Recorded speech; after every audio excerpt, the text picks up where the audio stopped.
This is the question. হ্যাঁ, তাহলে এখানে ফার্স্ট ছিল এসএসসি এক্সামিনেশন 2019 এর Dinajpur board chemistry creative question. হ্যাঁ,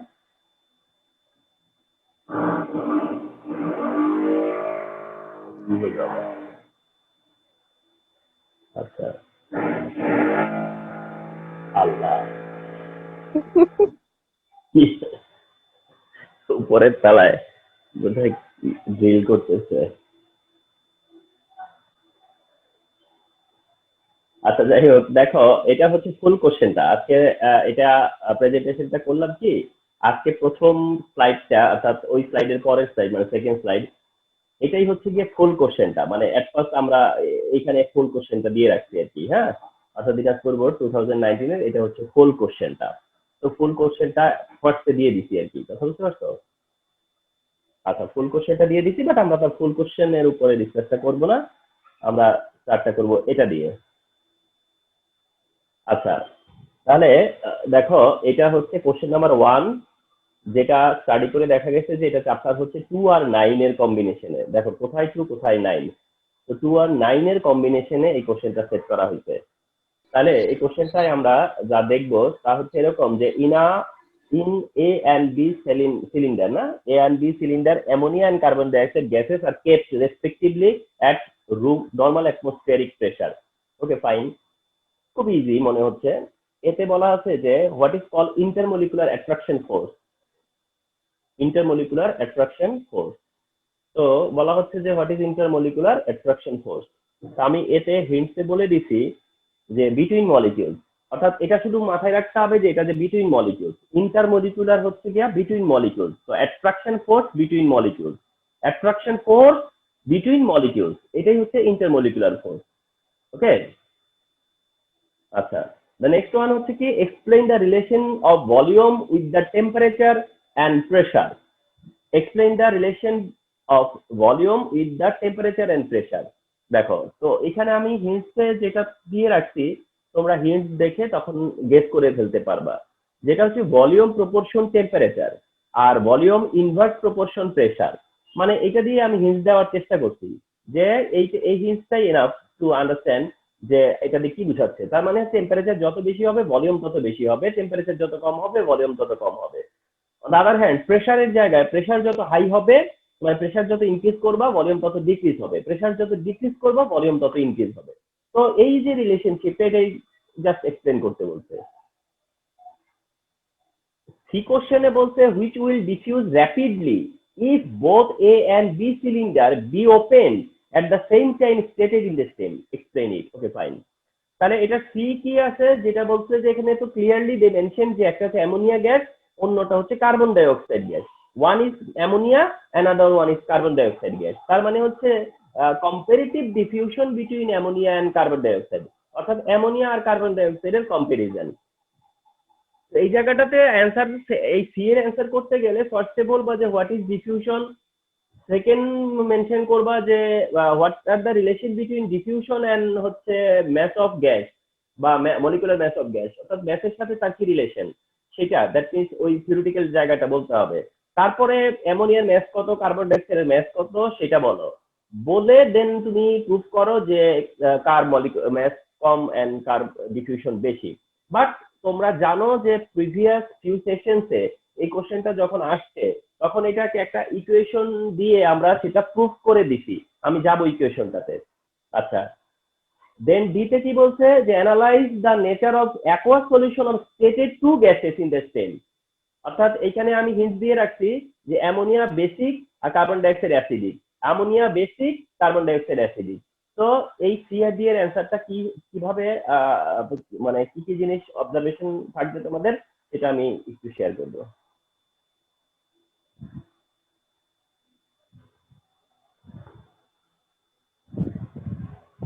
আচ্ছা, তো সি এর কোশ্চেনে যা বললাম তার সাথে যেটা সি এর বললাম যে তোমরা যেটা নতুন করে আমরা তোমাদেরকে কনসেপ্ট দিচ্ছি যে আর অ্যামোনিয়া আর কার্বন ডাই অক্সাইড, মানে এটা হচ্ছে তোমার অ্যামোনিয়ার রেট অফ ডিফিউশন, আরেকটা হচ্ছে গিয়ে তোমার কার্বন ডাই অক্সাইডের রেট অফ ডিফিউশন।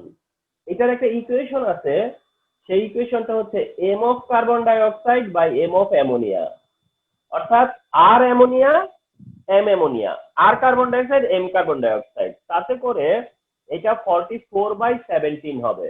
44/17 কত হয়? রুট 44/17 তাতে হয় হচ্ছে 1.60। আচ্ছা 1.60 হয়। ওকে, 1.60 যখন হয় তখন তুমি এইভাবে বলো, আর ammonia is to R CO2 is equal to 1.60:1। অর্থাৎ এটার নিচে ডিফল্ট কত আছে? 1। তোমাদের সাথে এর আগে এই ব্যাপারটা নিয়ে কথা হয়েছে যে 1। তার মানে কি বোঝা যাচ্ছে? এটা কার? অ্যামোনিয়ার। আর এটা কার? কার্বন ডাইঅক্সাইডের। তাহলে তো প্রুফই হয়ে গেল যে অ্যামোনিয়ার rate of diffusion higher than carbon ডাইঅক্সাইডের রেট অফ ডিফিউশন। তাহলে আর তোমার যদি সেন্টেন্সে বা তোমার যদি ডিসকাশনে এক্সপ্লেনেশনে যদি কোনো মনে করো একটু ল্যাকিং থাকে বা তোমার এক্সপ্লেনেশনে যদি স্যাটিসফ্যাক্টরি না থাকে, এইটা কিন্তু স্যাটিসফাই করে দিবে তখন। অর্থাৎ তখন আর মার্ক কাট। বলো। এইটা তো আর কি নিজের বুঝার জন্য না, এটা কি খাতায় মানে পরীক্ষায় কোশ্চেন আসলে এইভাবে ডেসক্রাইব করব? হ্যাঁ অবশ্যই, এটা বললাম তো সেটা যে হয়েছে কি অনেক সময় এক্সপ্লেনেশন স্যাটিসফ্যাক্টরি হয় না, অনেক সময় এক্সপ্লেনেশন সাফিসিয়েন্ট হয় না, মনে হয় যেন এটা not enough for getting full mark, মনে হবে যে ফুল মার্ক পাওয়া বোধ হয় পসিবল না, কি লিখবো আমি। তো এইটা দিয়ে প্রুভ করলে হয় কি তখন আর মার্ক কাটার কোনো চান্সই থাকবে না। এখন এটা ঠিক ভাবতে পারো যে স্যার এটা তো আর ক্লাস 10-এর ইকুয়েশনও না, ক্লাস 10-এ তো এই ইকুয়েশন নিয়ে কোনো হিন্টসই নাই। কিন্তু তোমরা দেখতেছো যে এটা সলভ করতে যে যত জায়গায় সলভ দেখা যায় মোস্ট অফ দ্য জায়গায় এই সলভটা এইভাবে দেওয়া আছে। সামবডি দিবে সামবডি দিবে না, এটা তো বিপদ। কেউ দিবে কেউ দিবে না, তখন যারা দিবে তারা অ্যাডভান্টেজটা নিয়ে নিবে। কথা বুঝো নাই? জি স্যার, বুঝছি। আচ্ছা, তো ডি এর কোশ্চেনটা যেটা বলছিল যে অ্যামোনিয়া আর কার্বন ডাই অক্সাইডের অ্যাকোয়া সলিউশনের নেচার জানতে চাইছে নাকি কি বলছিল জানো কোশ্চেনটা?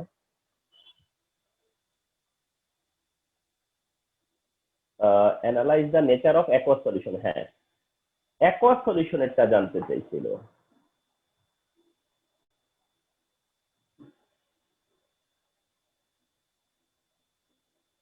তো অ্যাকোয়া সলিউশনেরটা জানতে চাইছে। তাহলে এখন ব্যাপারটা হচ্ছে যে মানে nature of aqua solution of ammonia and হচ্ছে nature of aqua solution of carbon dioxide. অ্যামোনিয়ার অ্যাকোয়া সলিউশনের নেচার আর কার্বন ডাইঅক্সাইডের অ্যাকোয়া সলিউশনের নেচার জানতে চাইছে, মানে নেচার জানতে চাইছে, বাট সেটা অ্যাকোয়া সলিউশনের। মানে অ্যামোনিয়া প্লাস H2O কি প্রডিউস হবে? Ammonium hydroxide. Ammonia plus H2O কি প্রডিউস হবে? Ammonium hydroxide. তার মানে অ্যামোনিয়াম হাইড্রোক্সাইড প্রডিউস হবে। তারপরে কিন্তু শেষ করে দিও না, অ্যামোনিয়াম হাইড্রোক্সাইডকে আবার অ্যামোনিয়াম আয়ন আর ওইচ আয়ন হিসেবে ডিসোসিয়েট করবা। অ্যামোনিয়াম হাইড্রোক্সাইডকে আবার ফার্দার কি করতে হবে? অ্যামোনিয়াম আয়ন এর ওইচ আয়ন হিসেবে ডিসোসিয়েট করবা। করে তারপরে তুমি বলবা so that it is basic, so that it is basic, অথবা আগে তো কিছুটা বলবাই, এর প্রাইমারি ডেসক্রিপশনে তো এই কথাটা থাকবেই। অন্যদিকে কার্বন ডাই অক্সাইডের aqua solution, carbon die oxide আর H2O কি হবে?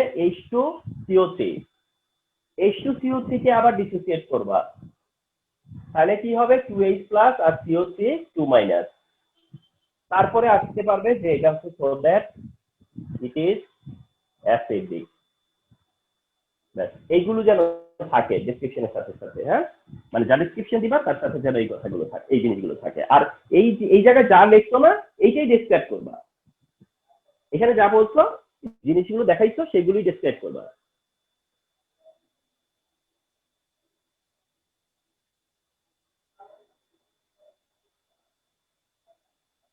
ওকে, so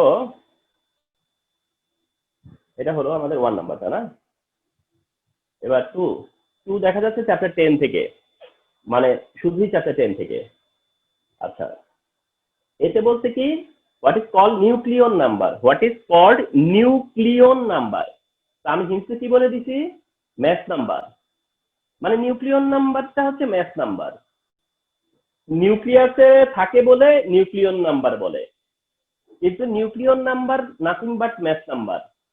that means the number of proton and neutron, এটাই নিউক্লিয়ন নাম্বার। আচ্ছা, বি কি বলছে? They are isotope of each other, correct. কেন? Proton number equal. আইসোটোপ কি সেটা ডিফাইন করবা, করে এই দুইটা যে আইসোটোপ সেটা জাস্ট এক্সপ্লেন করলা। সিতে কি বলছে? How would you prepare expected metal from X compound, explain with equation reaction, chemical reaction. তার মানে হচ্ছে এটা হচ্ছে সিতে জিঙ্ক অক্সাইড টু জিঙ্ক। দেখো এখানে জিঙ্ক সালফাইড টু কিন্তু চাইনি, এটা জিঙ্ক ব্ল্যান্ড হচ্ছে জিঙ্ক সালফাইড, বাট ওখান থেকে কিন্তু চাইনি।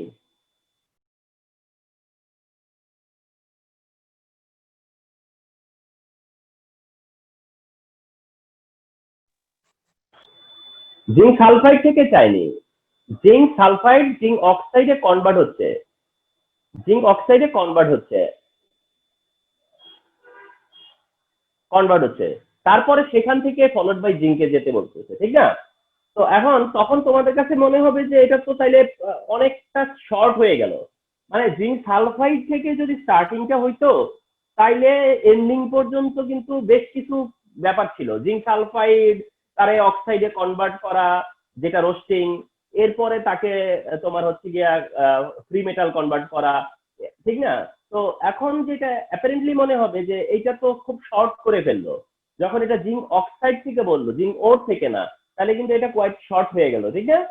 তাইলে সেইখানে আমি বলি তুমি যে ওই যে ইকুয়েশন কমপ্লিট করবা না এই আনসারের এগেনস্টে, এই আনসারের এগেনস্টে তো জিঙ্ক ব্ল্যান্ড জিঙ্ক সালফাইড, তাকে অক্সিডাইজ করবা, করে zinc oxide sulphur dioxide mention করবা, ওই কাজটা তো তুমি ডান করতে, ওইটা তো তোমার 1 মার্ক।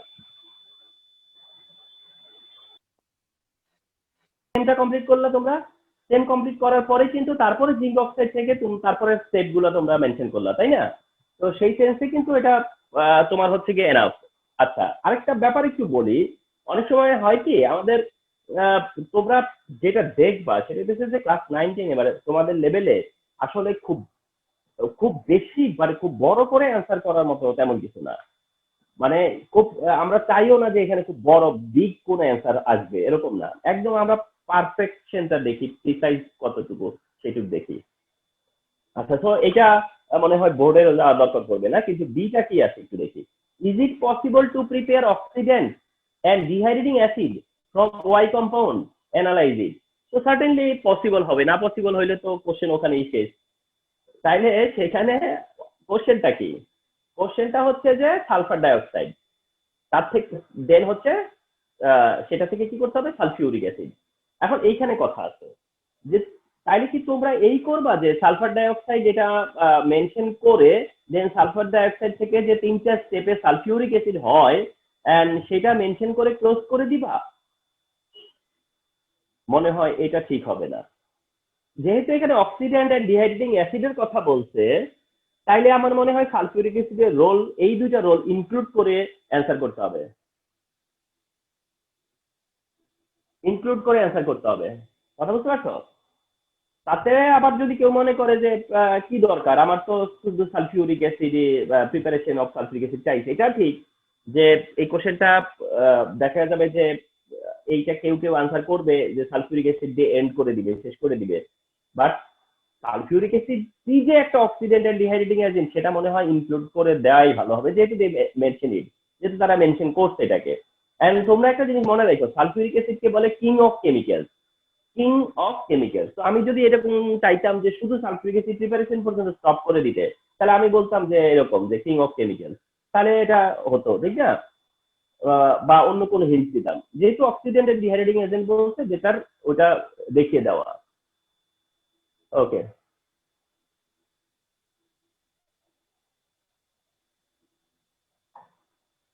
তাহলে এটার জন্য মনে হয় না বোর্ডে যাওয়া লাগতেছে। The next one,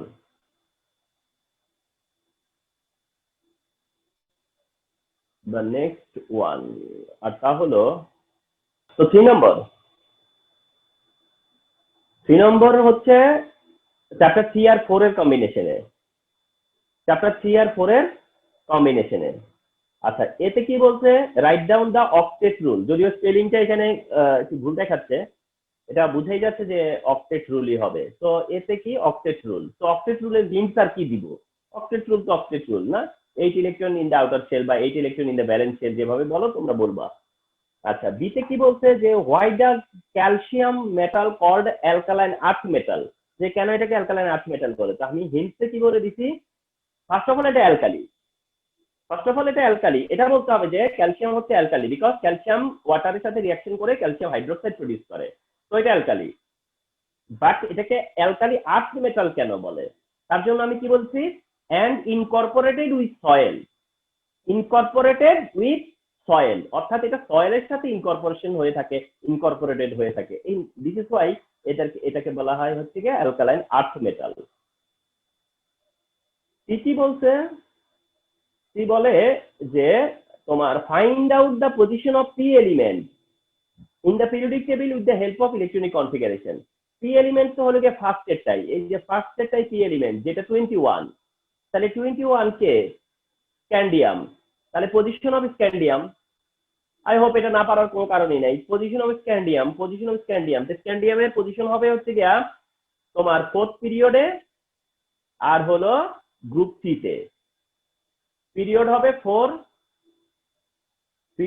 4 R group হলে হলো গিয়া 3, সো দ্যাট এটা ইজি করে নিবা। ডি কি বলছে, আর both Q and R element follow the general rule of electronic configuration.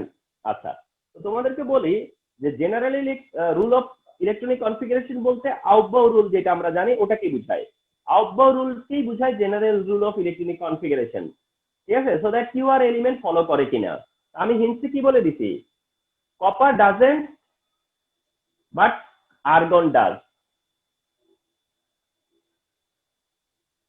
Okay, so that বুঝাই যাচ্ছে যে এখানে একটা 29 যেটা কপার, আরেকটা আছে 18 যেটা আর্গন, তাহলে কপার ফলো করে না, আর্গন ফলো করে, definitely you can explain this. অর্থাৎ কপার ফলো না করার এক্সপ্লেনেশনটাই যে দিবা না, আর্গনের তো খুব একটা এক্সপ্লেনেশন পাবে না, কারণ এখানে যেহেতু কোনো এক্সেপশন নাই, তো এটা নিয়েও মনে হয় না বোর্ডে যাওয়া দরকার পড়বে। আচ্ছা, কোশ্চেন নাম্বার স্যার 4, আর যদি 2n স্কয়ার রুল বলে তাহলে ওটা কিভাবে কোশ্চেন করতো? ওইটা হচ্ছে electronic rules of electronic configuration না, আমি প্রিভিয়াসে যাচ্ছি।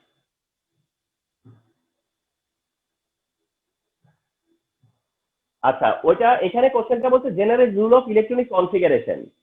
2n স্কয়ার রুল তো আর ইলেকট্রনিক কনফিগারেশন রুল না, ওটা হচ্ছে যে electron, how many electron can be accommodate, অথবা এটাকে ইলেকট্রন হোল্ডিং ক্যাপাসিটি, ওইটা ইলেকট্রনিক কনফিগারেশন তো না।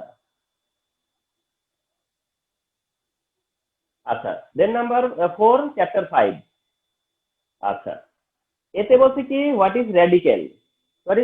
এখানে আমি বলে দিছি যে এই group of atom act as ion, মানে হিন্ট যতটুকু দিলে চলে আর কি।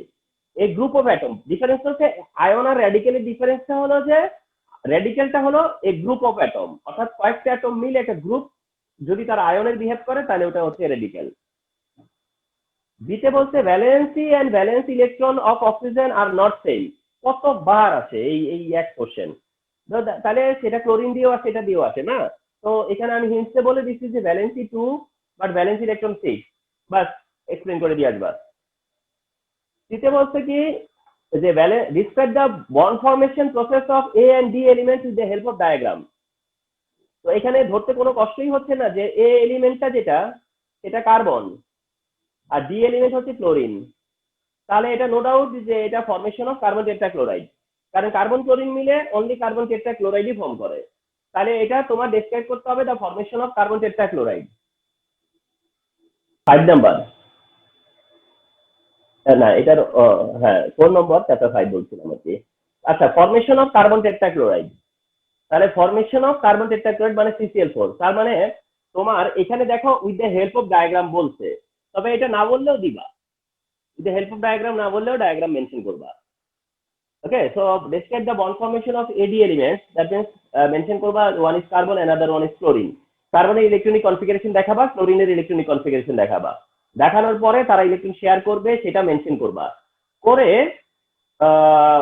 করবা এন্ড করে তারপরে তাদের যে তোমার ডায়াগ্রামটা যেটা কার্বন ডায়াগ্রাম দেখাবা, ক্লোরিন ডায়াগ্রাম দেখাবা, তারপরে কিভাবে তারা অর্থাৎ কার্বনকে সেন্টার করে 4টা ক্লোরিন যেভাবে তোমরা যেভাবে চারদিকে সেট করো শেয়ার করে, ঠিক না?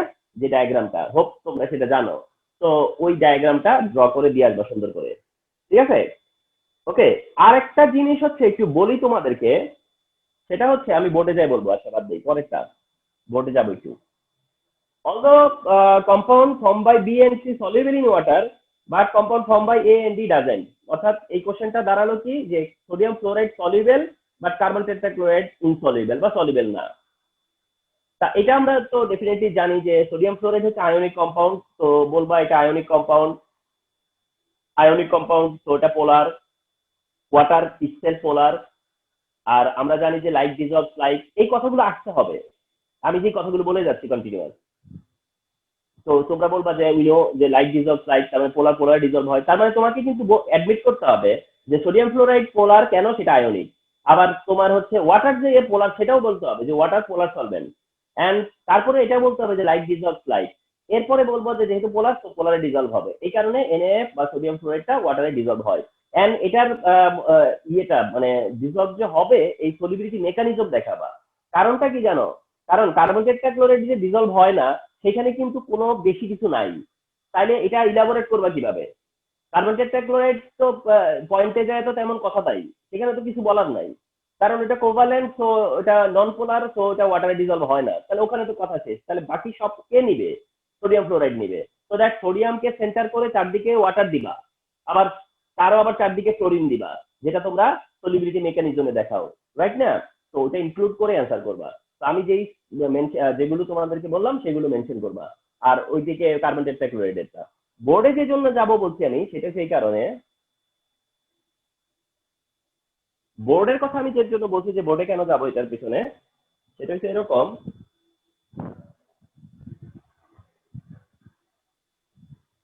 জানি যে তোমরা বলবা যে আমরা তো এতগুলো জিওমেট্রি জানি না, সেটা হচ্ছে জিওমেট্রি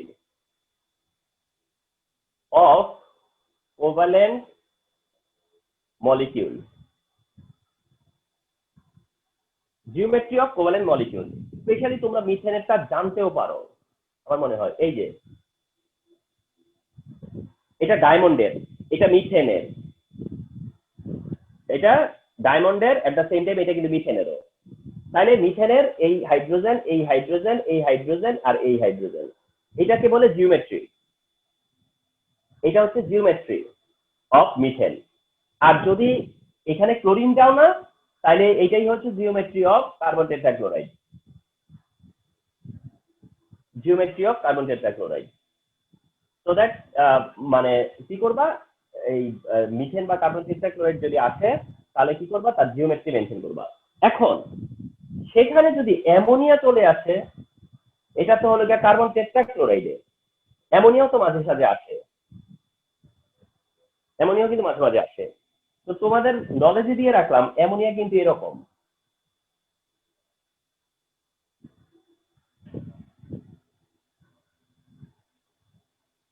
আর ওয়াটারটা তোমরা জানো।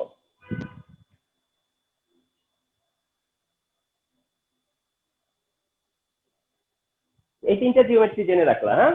একটা কার্বন টেট্রাক্লোরাইডের জিওমেট্রি, একটা অ্যামোনিয়ার জিওমেট্রি, একটা ওয়াটারের জিওমেট্রি। এই তিনটা মলিকিউলের জিওমেট্রি জানা থাকতে ভালো, কারণ এর বাইরে যদি ক্লোরিন ডেসক্রিপশন আসে, তাহলে তো তার জিওমেট্রি কি? Chlorine bond chlorine, linear. যদি নাইট্রোজেন ডেসক্রিপশন আসে, তাহলে সেখানে নাইট্রোজেন ট্রিপল বন্ড নাইট্রোজেন, তো জিওমেট্রি লিনিয়ার। তো ওইগুলো নিয়ে কনসার্ন না। অক্সিজেন যদি আসে, তাহলে অক্সিজেন অক্সিজেন ডাবল বন্ড, সেটাও লিনিয়ার। আর একটা কি আছে, কার্বন ডাইঅক্সাইড। কার্বন ডাইঅক্সাইড জিওমেট্রিটা যদিও লিনিয়ার। আর আছে যেটা কি, কার্বন ডাইঅক্সাইড আছে না, কার্বন ডাইঅক্সাইড হচ্ছে লিনিয়ার। কার্বন ডাইঅক্সাইড জিওমেট্রি সেটাও লিনিয়ার। তাহলে এটা হচ্ছে লিনিয়ার জিওমেট্রি, এটা হলো টেট্রাহেড্রাল জিওমেট্রি, এটা হলো পিরামিডাল জিওমেট্রি, লাস্টে হলো অ্যাঙ্গুলার জিওমেট্রি।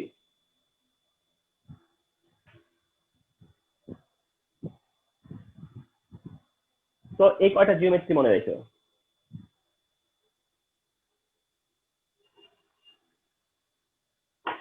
তো মানে এদের ফরমেশন যদি আসে না, এদের ফরমেশন আসলে মাসবি কি করবা, জিওমেট্রি সহ দিয়ে দিবা, হ্যাঁ।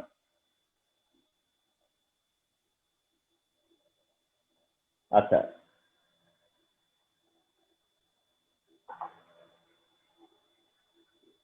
নেক্সট 5 নাম্বার কোশ্চেন যেটা আছে সেটা হচ্ছে এরকম যে এতে বলা আছে কি যে what is called limiting reagent, এতে বলা আছে কি ইউজড ফার্স্ট, ঠিক আছে। তো সেটা বিতে কি বলছে why argon is called inert gas, বিতে আমি কি বলছি ভ্যালেন্সিয়াল ফিল্ড।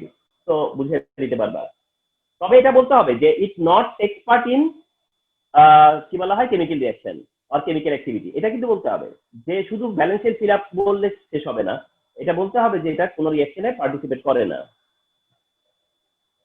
কি বলতেছে যে find out the molecular formula of A, আমরা এটা বের করতে পারতাম C2H4 আসতো তাতে, কারণ আমি এটা কি করে বুঝছি যে 28 দিছে না, আবার হাইড্রোকার্বন, তো 28 হাইড্রোকার্বন হচ্ছে গিয়ে ইথিন আছে, ইথিন। তো ইথিন এটা তোমরা সিস্টেমেটিক বের করতে পারো। ডি বলতেছে is it possible to prepare food preservative from a compound, তাহলে দেখো কথাটা কি দাঁড়ালো যে এটাতে কি হলো সি করে কিন্তু দিতে যাওয়া লাগলো, যাই হোক কিছু করার নাই।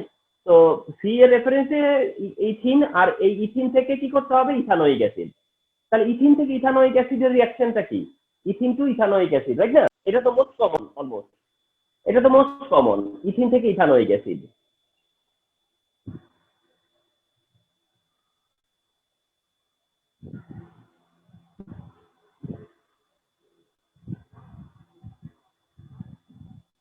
ইথিন টু ইথানোয়িক অ্যাসিড যেটা করি আমরা, এটাকে ইথিন এই ফর্মে দেখানো তখন ভালো, ইথিন প্লাস H2O ফসফরিক অ্যাসিডের প্রেজেন্সে 300 ডিগ্রি সেলসিয়াসে 60 atm প্রেসারে ইথানল পাওয়া যায়।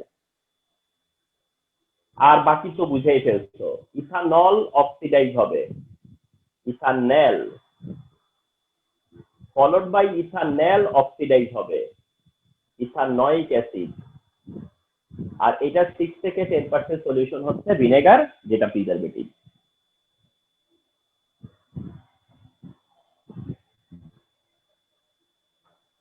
তো এটা 6 থেকে 10% হচ্ছে গিয়ে vinegar and which is preservative.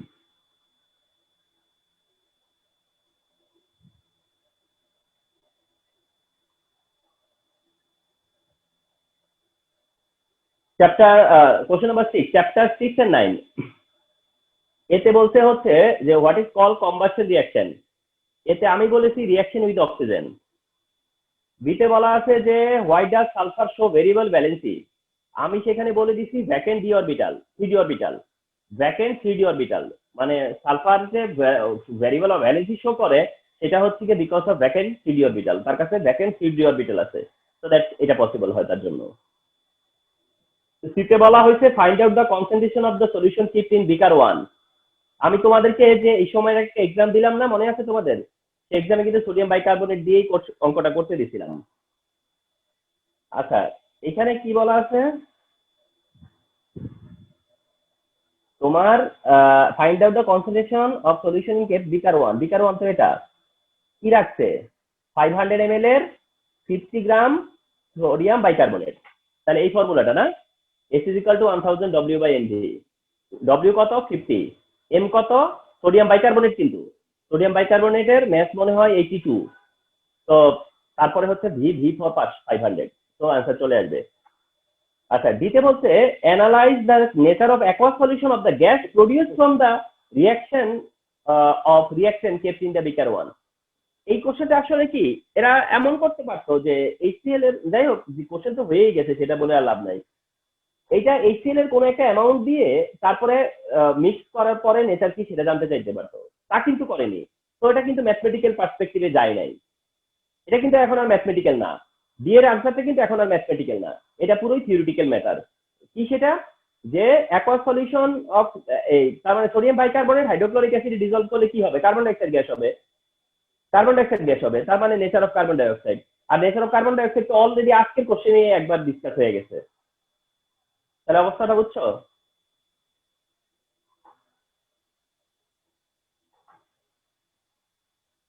7 number question chapter 8 থেকে করা, এতে বলছে কি what is the full form of COD, মানে জাস্ট ফুল ফর্ম জিজ্ঞাসা করছে, মানে ইভেন না বলে নাই যে হোয়াট ইজ সিওডি, তাও বলেনি, কিন্তু জাস্ট বলছে what is the full form of COD. তো অ্যান্সার হচ্ছে গিয়া কেমিক্যাল অক্সিজেন ডিমান্ড, তখন অ্যান্সার কেমিক্যাল অক্সিজেন ডিমান্ড।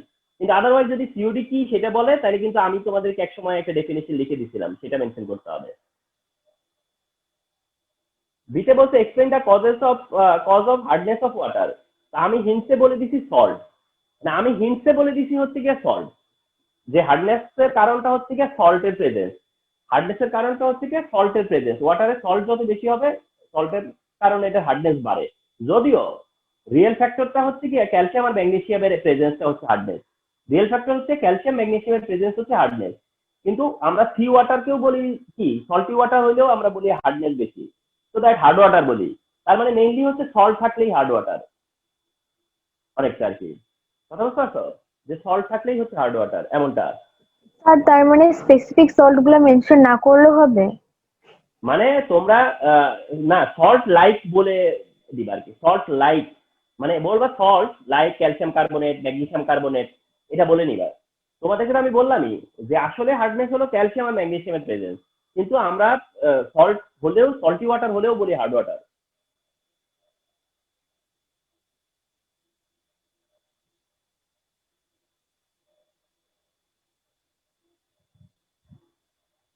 আচ্ছা, এরপরে যেটা শীতে, আচ্ছা এইখানে দেখো একটা কোশ্চেন, মানে একটু ঝামেলা হয়ে যাবে তোমাদের এই কোশ্চেনটায়।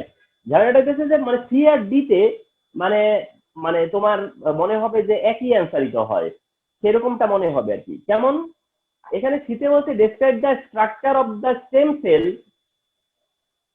সেল উইথ লেভেল ডায়াগ্রাম। এখন এটা দিয়ে কি বুঝাইতে চাইতেছে আমি জানি না তোমরা বুঝছো কিনা, তোমরা খেয়াল করো এটা দিয়ে কি বুঝাইতে চাইছে, describe the structure of same cell with লেভেল ডায়াগ্রাম, এটা কি অ্যান্সার করতে বলছে? ফার্স্ট অফ অল এটা হচ্ছে ড্রাই সেল, এটা হচ্ছে ড্রাই সেল। এই ড্রাই সেলের লেভেল ডায়াগ্রাম বলতে কি বুঝাইছে, মানে স্ট্রাকচারটা ডেসক্রাইব করতে বলছে কিন্তু উইথ লেভেল ডায়াগ্রাম, তার মানে কি জানো এটা কি দেখাইতে বলছে, আমি তোমাদের কিছু দেখাবো। আরেকটা কি বলছে দিতে, যে ড্রাই সেল রিঅ্যাকশন, অর্থাৎ কি বলতেছে after using few days why the stem cell become unusable, describe with chemical reaction, এটা এক্সপ্লেইন করতে বলছে। তাহলে এটা এক্সপ্লেইন করা মানে কি, যে ড্রাই সেলের রিঅ্যাকশন দেখানো, ড্রাই সেলের রিঅ্যাকশন দেখাইলে ডি এর অ্যান্সার হবে, আর ড্রাই সেল কি সেটা দেখাইলে সি এর অ্যান্সার হবে। অনেক সময় হবে কি এই সিডি তারা একই কোশ্চেন, কিন্তু সিডি কিন্তু একই কোশ্চেন, একটা কোশ্চেন হিসেবে সিডি কে দেখানো যাইতো, কিন্তু তারা ডিফারেন্ট করে দিছে। তো ডিফারেন্ট করলে তাহলে সি দিয়ে কি বুঝাইছে আর ডি দিয়ে কি বুঝাইছে?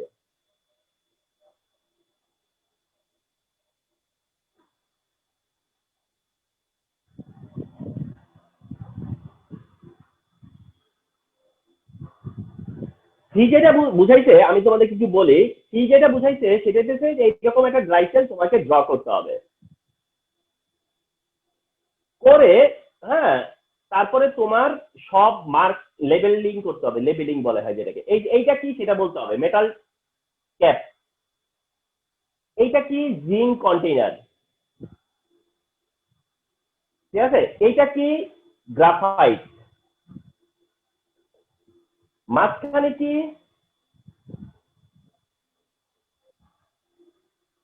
উড চারকোল, তারপরে কি আছে আর অ্যামোনিয়াম ক্লোরাইড ইলেকট্রোলাইট, আছে ম্যাঙ্গানিজ ডাইঅক্সাইড অক্সিডেন্ট। এই যে এইটা, এই যে দাঁত দেখালাম না, এইটাই চাইছি, এইটা কি বলছে লেভেল ডায়াগ্রাম করতে, কথা বুঝছো, সি এর কোশ্চেন এটা। এখন আমাকে যদি ডি কোশ্চেনটাও করা লাগতো তাহলেও কিন্তু এটা হয়তো দেখাতে হইতো, কিন্তু তারা সিতে হাফ করে দিছে, ডিতে হাফ করে দিছে, এইটাকেই বুঝাইতে চাইছে তারা সি মার্কের জন্য। আচ্ছা এবার আসো পরে যেটা বি এর কোশ্চেন বলছে যে কেন এটা আনইউজেবল হবে, তখন তুমি যখন অ্যানোড রিঅ্যাকশন দেখাবা যে জিঙ্ক অক্সিডাইজ হয়ে জিঙ্ক 2+ হবে, আর ক্যাথোড রিঅ্যাকশন দেখাবা সেটা হলো গিয়ে অ্যামোনিয়াম আয়ন ওই ইলেকট্রন নিবে, নিয়ে অ্যামোনিয়া গ্যাস হবে আর হাইড্রোজেন গ্যাস হবে, আর হাইড্রোজেন গ্যাসের সাথে ম্যাঙ্গানিজ ডাইঅক্সাইড রিঅ্যাকশন করবে, করে ম্যাঙ্গানিজ Mn2O3 প্রডিউস করবে আর H2O, এটা 2 দেওয়া লাগবে। এই তো ড্রাই সেলের রিঅ্যাকশন। আচ্ছা এই ড্রাই সেলের রিঅ্যাকশন দেখাবা, ঠিক আছে, তো দেখালে তারপরে বলবা যে কেন এটা আনইউজেবল হবে। কারণটা হচ্ছে যে একসময় এই জিঙ্ক পট যেটা সেটা অক্সিডাইজ হয়ে হয়ে ক্ষয় হতে থাকবে না, এটা আস্তে আস্তে ডিকে হবে না, তো ডিকে হতে হতে তো একসময় এটা ফিনিশ হয়ে যাবে, একসময় এটা ফিনিশ হয়ে যাবে। আর ওদিক দিয়ে এদিকে কি প্রডিউস হইতেছে, অ্যামোনিয়া গ্যাস প্রডিউস হইতেছে, ওয়াটার প্রডিউস হইতেছে, এগুলো যখন গ্লাইকোজেনের ভিতরে আস্তে আস্তে ডিপোজিট হতে থাকবে তখন একটা সময় এটা কি হয়ে যাবে, বাম্পিং হবে, নষ্ট হয়ে যাবে। অনেক সময় ব্যাটারি ফুলে উঠে তোমরা দেখো। তো এই কারণে ব্যাটারিটা অবশ্যই আনইউজেবল হয়ে যাবে এক সময়, ইলেকট্রিসিটি সে ওয়ান্স আর কি করবে না, জেনারেট করবে না। তো এই জিনিসটা দিয়ে একটা সিআরডি তৈরি মেক করছে, চিন্তা করো।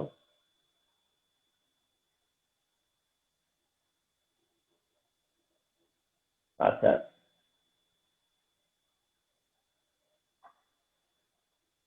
কোশ্চেন নাম্বার 8, এইটার কোশ্চেন এতে বলছে what is call formalin, 40% formaldehyde, done. বিতে বলছে যে why edible salt get wetting in rainy season, এটা আসছে মাঝে মাঝে। তো এটার আমি হিন্টস কি দিয়ে দিছি, হিউমিডিটি, অর্থাৎ রেইনি সিজনে বাতাসে অনেক হিউমিডিটি থাকে, অর্থাৎ বাতাসে কি থাকে, প্রচুর ভ্যাপার থাকে, যার জন্য সোডিয়াম ক্লোরাইড যে সল্টটা সেটি করে ওখান থেকে অ্যাবজর্ব করে, ভ্যাপার অ্যাবজর্ব করে বা ওয়াটার অ্যাবজর্ব করে, সল্ট সল্ট যখন ওয়াটার অ্যাবজর্ব করে তখন সল্ট ওয়েটি হয়ে যায়, এরকমটা আর কি। সেটা কি বলছে, explain the spot removing technique of Y compound from cloth stated in the stem, তার মানে কি, রোল অফ ব্লিচিং পাউডার, কারণ Y কম্পাউন্ড কি, ব্লিচিং পাউডার। তো ব্লিচিং পাউডারের যে স্পট মানে ব্লিচিং এজেন্ট হিসেবে যেভাবে কাজ করে, অর্থাৎ ন্যাসেন্ট অক্সিজেন প্রডিউস করে, সেই পর্যন্ত দেখাইতে হয়। আর ডিতে কি আছে, in hard water Z compound is more effective than X compound. আমি ডিতে কি বলে দিছি, এটা detergent versus soap, simple, detergent versus soap. এখানে যদিও এই কোশ্চেনটাতে একটি মিস্টেক আছে লাস্টে, দেখো এই যে এখানে কিন্তু সোডিয়াম থাকবে সালফাইটের পরে, সেটা ভুলে আসেনি আর কি। তো যাই হোক, এটা সোপ ভার্সাস ডিটারজেন্ট মানে সাবান ভার্সাস ডিটারজেন্টের যে কম্পারিজনটা সেটা মেনশন করলেই হবে আর কি। তো দিস ইজ 8, ওকে। তো দেখছো